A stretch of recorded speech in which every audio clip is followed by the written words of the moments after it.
Halo, jumpa lagi dengan saya.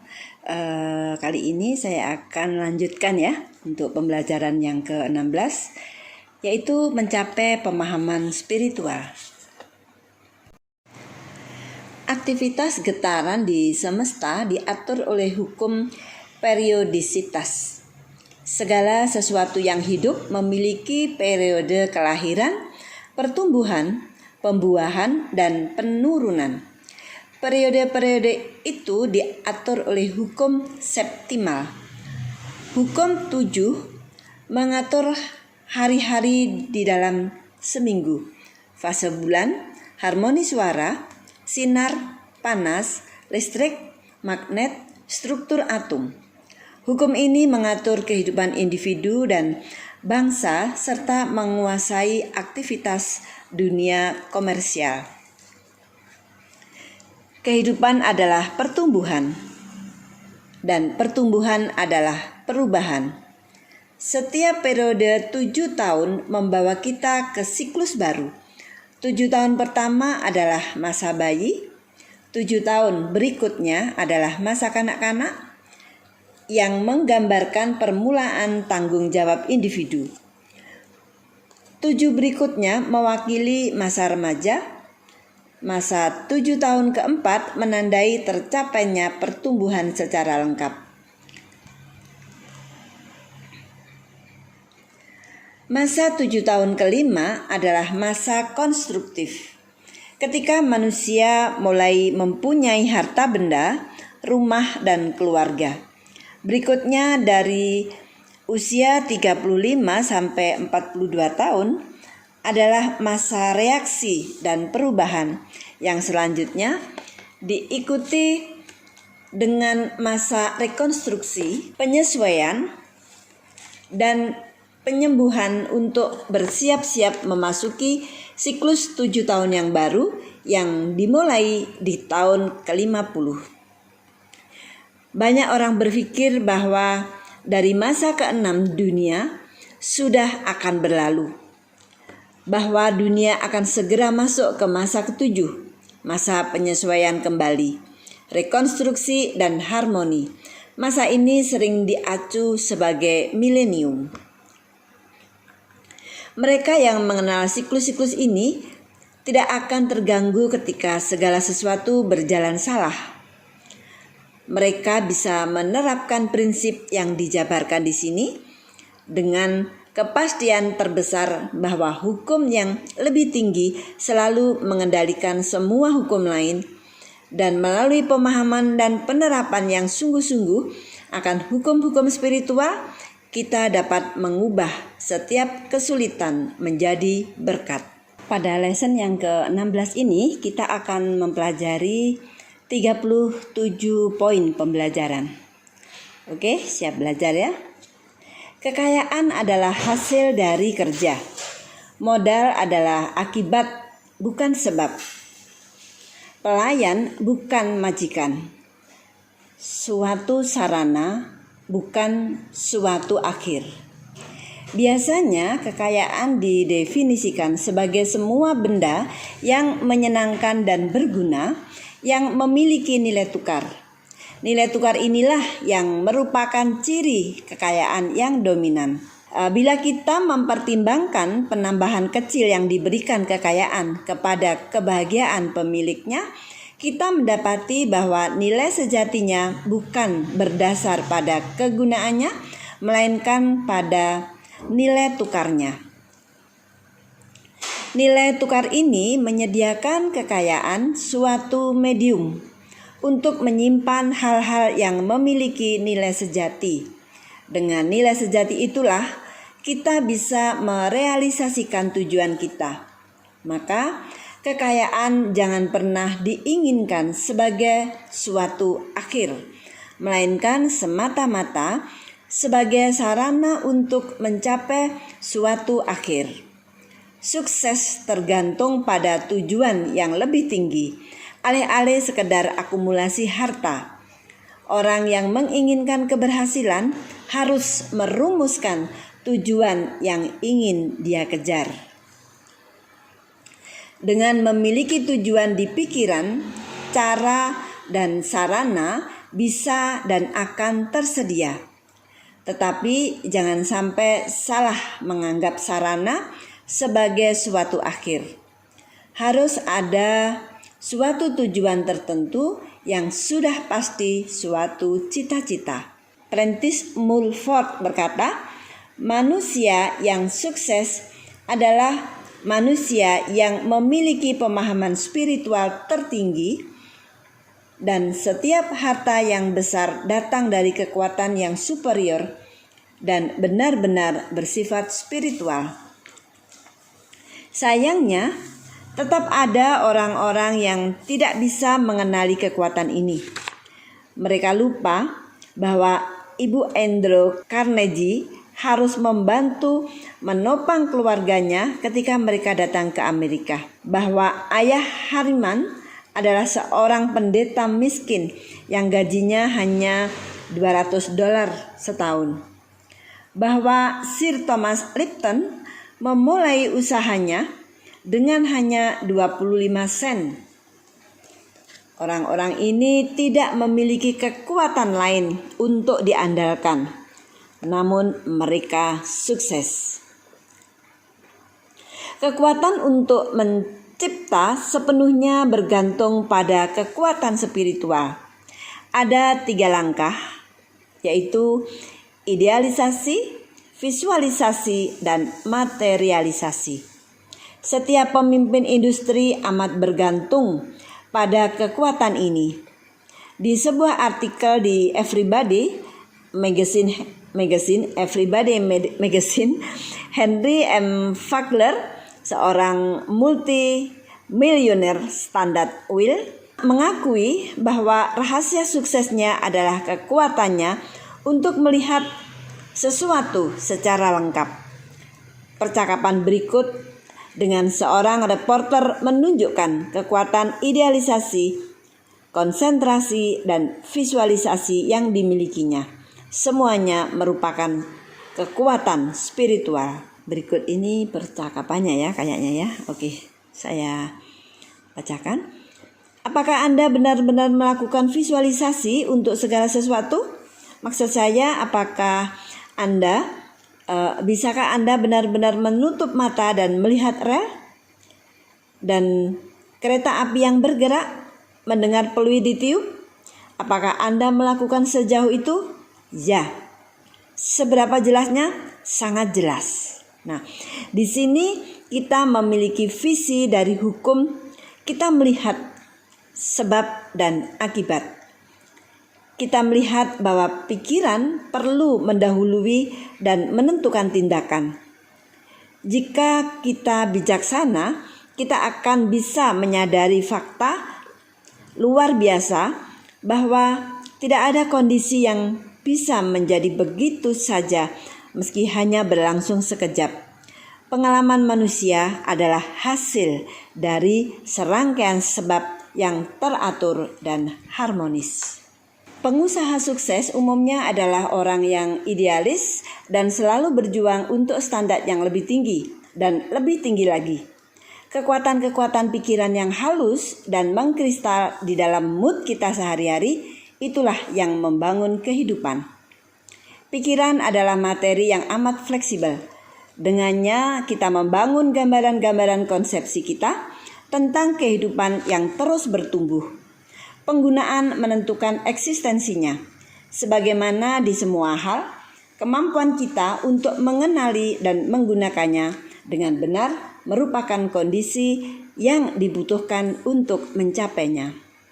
Kekayaan prematur hanyalah pendahulu bagi bencana dan penghinaan, karena kita tidak bisa secara permanen menguasai apapun yang bukan merupakan jasa kebajikan kita atau apapun yang tidak pantas kita peroleh. Kondisi yang kita temui di dunia luar diri itu cocok dengan kondisi yang kita temukan di dunia dalam diri.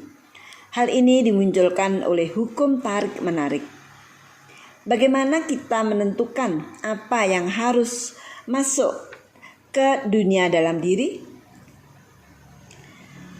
Apapun yang memasuki pikiran melalui indera atau pikiran objektif akan mempengaruhi pikiran dan menghasilkan gambaran mental yang akan menjadi pola untuk energi kreatif. Pengalaman-pengalaman ini sebagian besar merupakan hasil dari lingkungan, kesempatan, pikiran masa lampau, dan bentuk-bentuk pikiran negatif lain, dan pasti akan dianalisis dengan cermat sebelum disimpan di pikiran. Gambaran-gambaran mental kita sendiri melalui proses pikiran interior kita, tanpa peduli pikiran orang-orang lain, kondisi luar, lingkungan apapun. Dengan melatih kekuatan ini, kita bisa mengendalikan nasib kita, tubuh kita, pikiran kita, dan jiwa kita sendiri. Dengan melatih kekuatan ini, kita merebut nasib kita dari tangan si kebetulan. Secara sadar, kita membuat untuk diri sendiri pengalaman-pengalaman yang kita inginkan. Karena bila kita benar-benar menyadari suatu kondisi itu nantinya akan bermanifestasi di dalam kehidupan kita. Maka jelas sekali di analisis akhir bahwa berpikir merupakan penyebab yang besar. Maka mengendalikan pikiran adalah mengendalikan lingkungan, kondisi, keadaan sekitar, dan nasib. Bagaimana caranya mengendalikan pikiran? Bagaimana prosesnya? Berpikir berarti menciptakan pikiran, tetapi hasil dari pemikiran akan bergantung pada bentuk, kualitas, dan vitalitasnya. Bentuk akan bergantung pada gambaran mental, di mana bentuk berasal. Ini akan bergantung pada kedalaman kesan, kekuatan ide, kejelasan visi, dan ketebalan gambar. Kualitas bergantung pada substansinya, dan ini tergantung pada materi yang menyusun pikiran.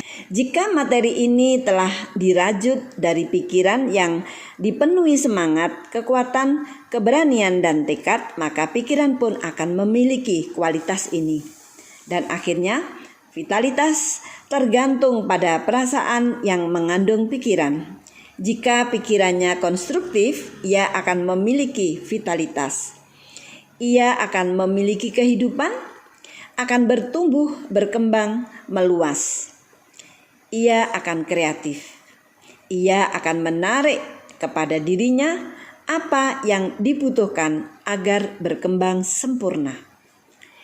Jika pikiran bersifat destruktif, di dalam dirinya terdapat kuman penghancurannya sendiri.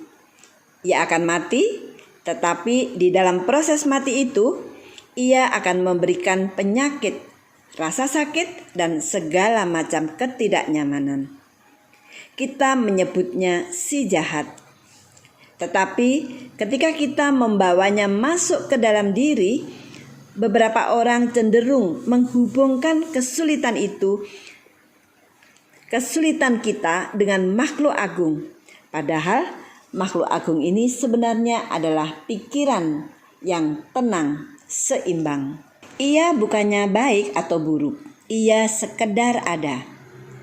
Kemampuan kita untuk mengubahnya menjadi bentuk adalah kemampuan kita untuk memanifestasikan baik atau buruk. Karena itu, baik dan buruk bukanlah entitas, melainkan hanya kata-kata yang kita gunakan untuk menunjukkan hasil tindakan kita. Sebaliknya, tindakan-tindakan ini ditentukan oleh karakter pikiran kita. Jika pikiran kita bersifat konstruktif dan harmonis, kita mewujudkan yang baik. Jika destruktif dan tidak selaras, kita mewujudkan yang buruk. Jika Anda ingin memvisualisasikan lingkungan yang berbeda, prosesnya hanyalah menggenggam tujuan itu di pikiran, sampai visi Anda telah menjadi nyata. Jangan memikirkan tentang orang, tempat, atau benda, karena semua itu tidak memiliki tempat di alam absolut. Lingkungan yang Anda inginkan akan berisikan segala hal yang dibutuhkan. Orang-orang yang tepat dan benda-benda yang tepat akan datang pada waktu yang tepat dan di tempat yang tepat. Kadang tidak jelas bagaimana karakter, kemampuan, pencapaian, prestasi, lingkungan, dan takdir dapat dikendalikan melalui kekuatan visualisasi, tetapi inilah fakta ilmiah yang tepat.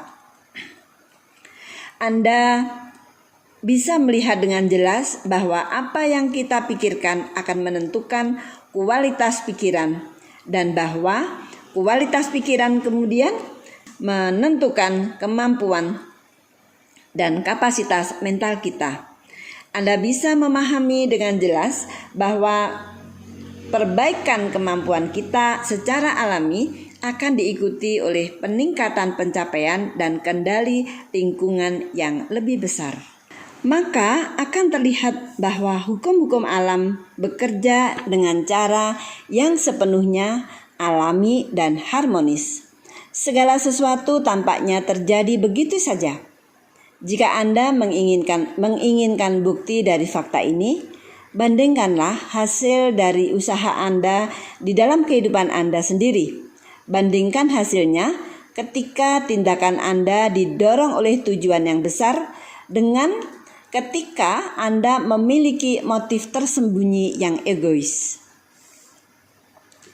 Jika Anda ingin memunculkan realisasi keinginan, bentuklah gambaran mental tentang sukses di pikiran Anda dengan sungguh-sungguh memvisualisasikan keinginan Anda.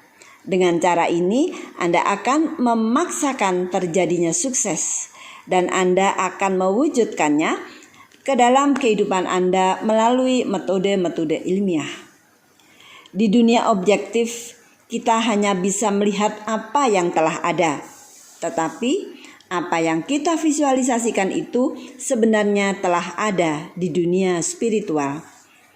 Visualisasi ini adalah tanda substansi dari apa yang suatu hari akan muncul di dunia objektif kita jika kita setia pada tujuan dan cita-cita kita. Mengapa demikian? Visualisasi adalah bentuk imajinasi.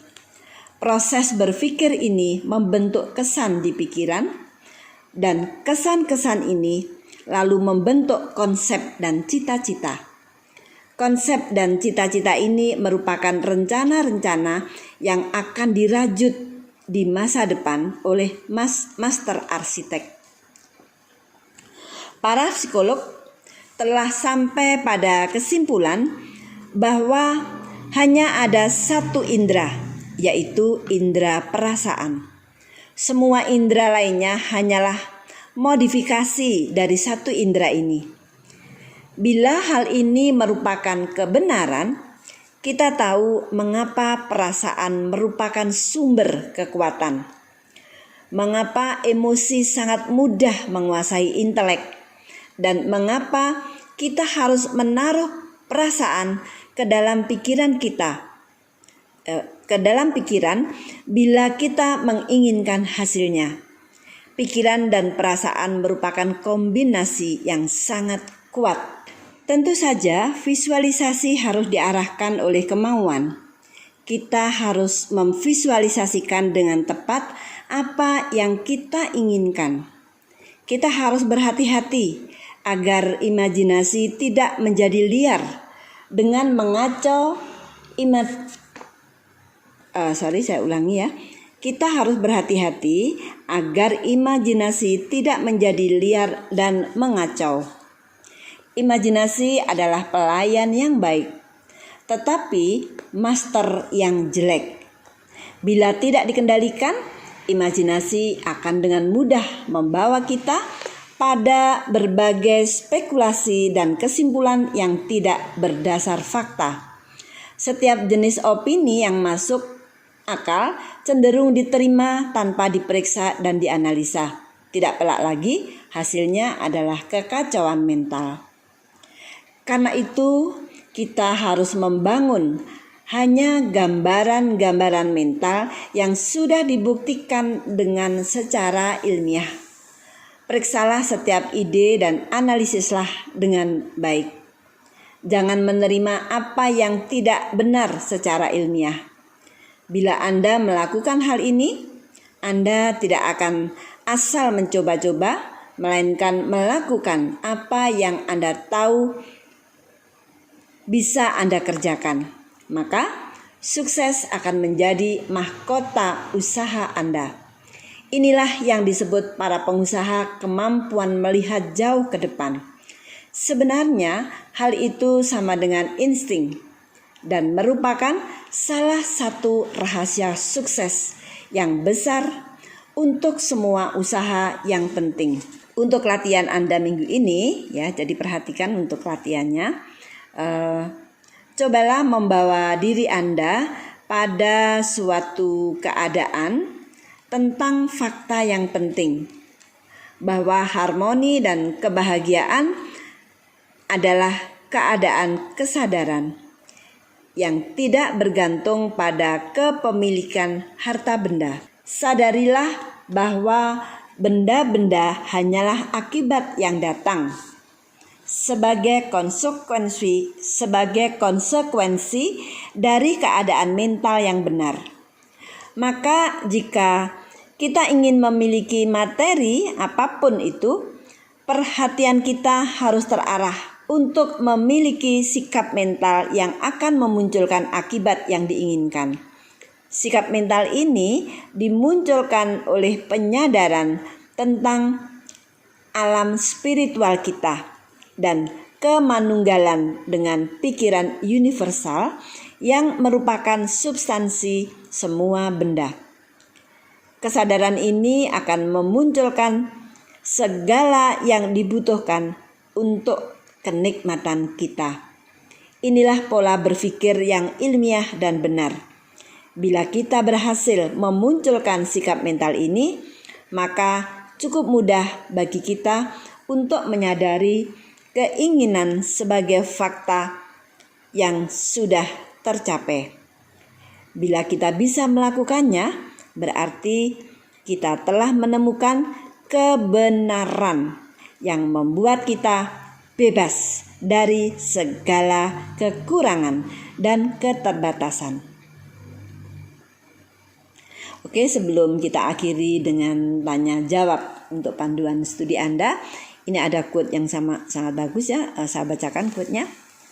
Orang mungkin membingkai dan melepas sebuah bintang untuk berputar di orbitnya. Namun, di hadapan Tuhan, ia belum melakukan sesuatu yang mengesankan. Berbeda dari orang yang membiarkan pemikirannya yang bercahaya emas bergulir melalui generasi waktu. Ini ditulis oleh H.W. Becker ya, quote-nya. Oke, kita akhiri pembelajaran kita di lesson yang ke-16 ini dengan tanya jawab untuk panduan studi kita. Kekayaan tergantung pada apa? Pada pemahaman tentang sifat kreatif dari pikiran. Apa nilai sejati dari kekayaan itu? Yaitu nilai penukarannya. Sukses tergantung pada apa? Sukses tergantung pada kekuatan spiritual. Kekuatan ini tergantung pada apa? Yaitu tergantung pada penggunaan yang menentukan eksistensinya. Bagaimana caranya kita menarik nasib kita dari tangan si kebetulan? Dengan sungguh-sungguh menyadari kondisi-kondisi yang ingin kita lihat termanifestasikan ke dalam kehidupan kita. Apa bisnis kehidupan yang besar? Yaitu berpikir. Mengapa demikian? Karena pikiran bersifat spiritual, sehingga sifatnya pun kreatif.